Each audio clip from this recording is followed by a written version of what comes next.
Equipotential surface.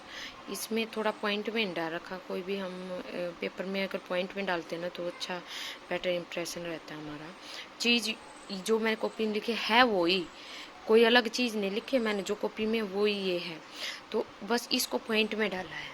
देखो जैसे equipotential surface क्या होते हैं, यानी कि जो equipotential surface is that surface at every point which electric potential, यानी कि इलेक्ट्रिक पोटेंशियल सेम रही।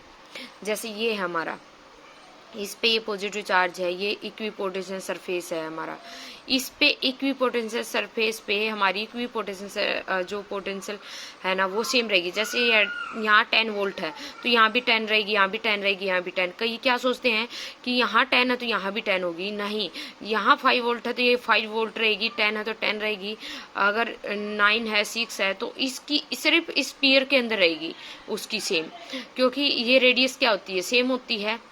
रेडियस जहाँ भी होगी तो ये सारी इक्वल हो गए ना सारी जगह।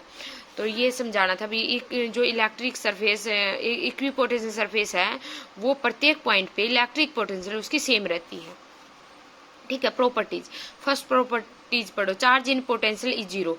पहली प्रॉपर्टी बोलती है कि चार्ज इस पे पोटेंशियल, जो चार्ज इन पोटेंशियल में जीरो रहता है। देखो कैसे रहता है पोटेंशियल, यानी कि डी हमने पढ़ा था, V equal to V A B, यानी कि ए से बी तक, तो मतलब कि वी बी क्या करते हैं, V B minus V A करते हैं।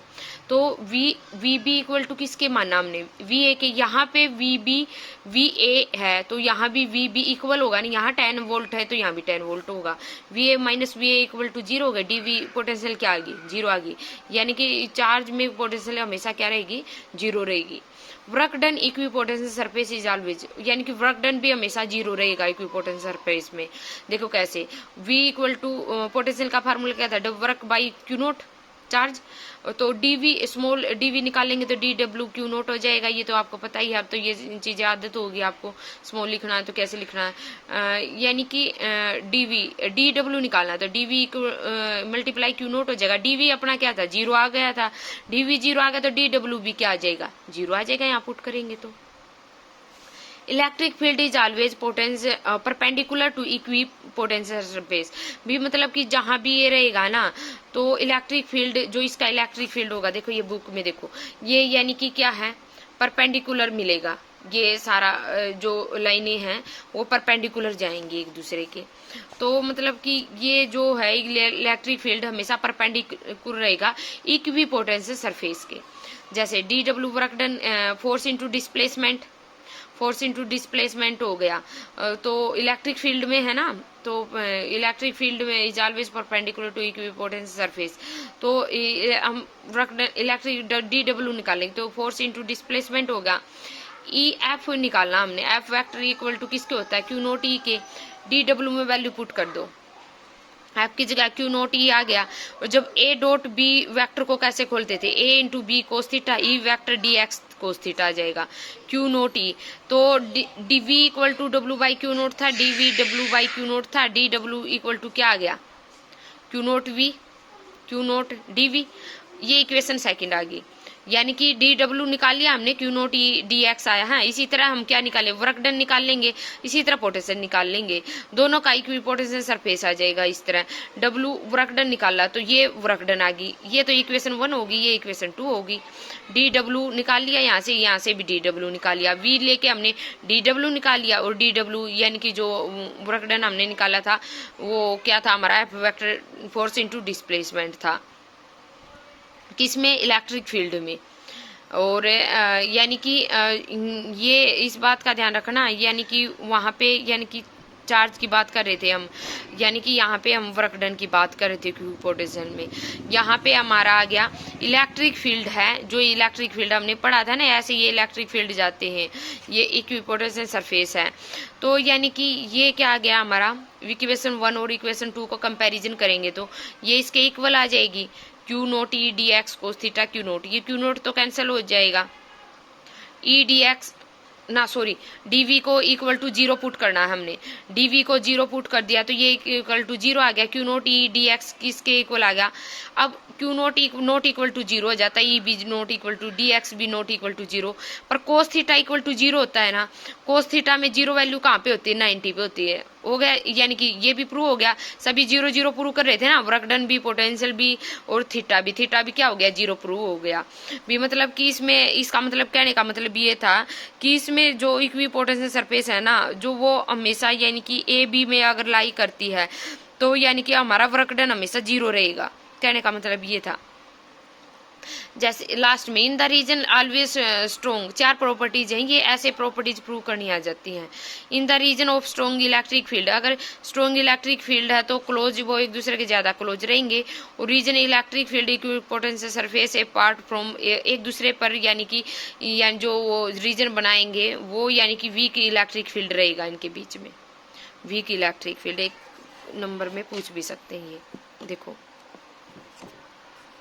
अब बुक में देखो, इक्विपोटेंशियल सरफेस की सेम डेफिनेशन है, is the same surface at every point of the which electric potential is the same, यानी कि जो इलेक्ट्रिक इक्विपोटेंशियल सरफेस है वो यानी कि प्रत्येक पॉइंट पर इलेक्ट्रिक पोटेंशियल हमारी क्या रहेगी, सेम रहेगी। यानी कि जो 10 वोल्ट है तो 10 वोल्ट जैसे।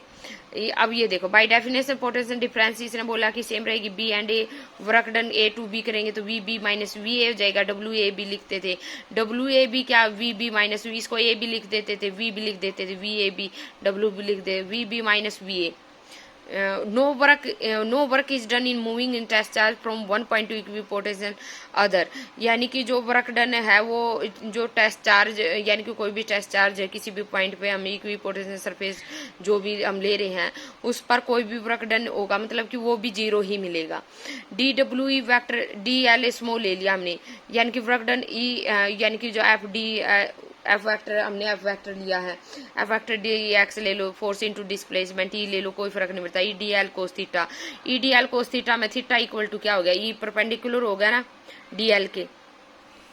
इलेक्ट्रिक फील्ड इंटेंसिटी वेक्टर जो always normal to equipotential surface के, for any configuration equipotential surface through a point normal to the field at that point, V equal to क्या रहता है potential Q by 4 pi epsilon not.